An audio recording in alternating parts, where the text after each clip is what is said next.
സഹോദര സമുദായത്തിൽ നിന്നുൾപ്പെടെ നിരവധി പേർ എത്തിച്ചേർന്നു. സാധാരണ സമ്മേളനങ്ങളിൽ നിന്ന് തീർത്തും വ്യത്യസ്തമായിരുന്നു യുവജന സമ്മേളനം. വേറിട്ട അനുഭവമായി മാറിയ സമ്മേളനത്തെക്കുറിച്ച് ഒരു റിപ്പോർട്ട് കാണാം. ആദ്യം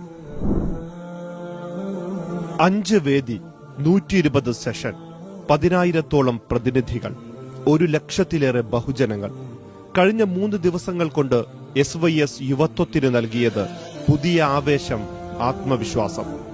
കേരളം കണ്ടുശീലിച്ച സമ്മേളനങ്ങളിൽ നിന്ന് തീർത്തും വ്യത്യസ്തമായിരുന്നു SYS യുവജന സമ്മേളനം. സമ്മേളനങ്ങളിൽ പങ്കെടുത്ത പ്രതിനിധികൾക്കൊരുക്കിയ ചിട്ടവട്ടങ്ങളും നിർദ്ദേശങ്ങളും മറ്റു സംസ്ഥാന സമ്മേളനങ്ങളുടെ രീതിയിൽ നിന്നും തികച്ചും വേറിട്ടതായി. കേരളത്തിനകത്തും പുറത്തും നിന്നായെത്തിയ 9,900 പേരായിരുന്നു മുഴുവൻ സമയ പ്രതിനിധികൾ. സർക്കിൾ തലത്തിൽ നിന്ന് തെരഞ്ഞെടുക്കപ്പെട്ട 20 പേർ എന്ന ക്രമത്തിലാണ് 9,900 പേരടങ്ങുന്ന പ്രതിനിധികളെ തിരഞ്ഞെടുത്തത്.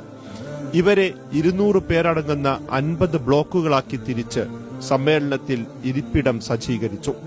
ഓരോ ബ്ലോക്കിനും ആവശ്യമായ നിർദ്ദേശങ്ങൾ നൽകാൻ ഒരു ലീഡറും 3 കോർഡിനേറ്റർമാരും ഉണ്ടായിരുന്നു.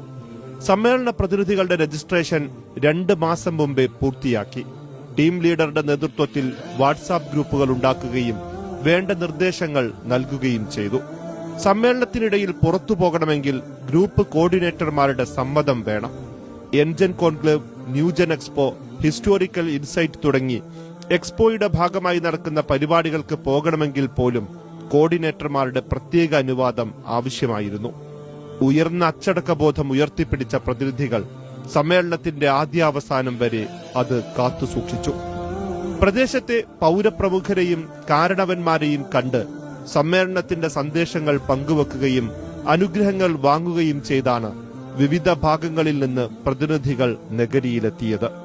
ഭാര്യ, മക്കൾ, മാതാപിതാക്കൾ, മറ്റു കുടുംബാംഗങ്ങൾ തുടങ്ങി വീട്ടിലെ എല്ലാവരെയും ഒരുമിച്ചിരുത്തി 3 ദിവസത്തെ സമ്മേളനത്തെയും അതിന്റെ ലക്ഷ്യത്തെയും കുറിച്ച് ബോധ്യപ്പെടുത്തി ഒരുമിച്ച് പ്രാർത്ഥന നടത്തി ചീഫ് അമീറിന്റെ സന്ദേശം കുടുംബത്തെ വായിച്ചു കേൾപ്പിച്ചായിരുന്നു പ്രതിനിധികൾ ഇറങ്ങിയത്. സമ്മേളന പ്രതിനിധികൾ വീട്ടിൽ നിന്നും കൊണ്ടുവന്ന പ്ലേറ്റുകളിലും ഗ്ലാസുകളിലുമാണ് ഭക്ഷണം കഴിച്ചിരുന്നത്. പ്ലേറ്റുകളൊന്നും പുറത്തുനിന്ന് വാങ്ങിയതല്ലെന്നതാണ് സവിശേഷത. പൂർണ്ണമായും ഹരിതചട്ടം പാലിച്ച് വ്യത്യസ്തമായ ഒരു സമ്മേളനം.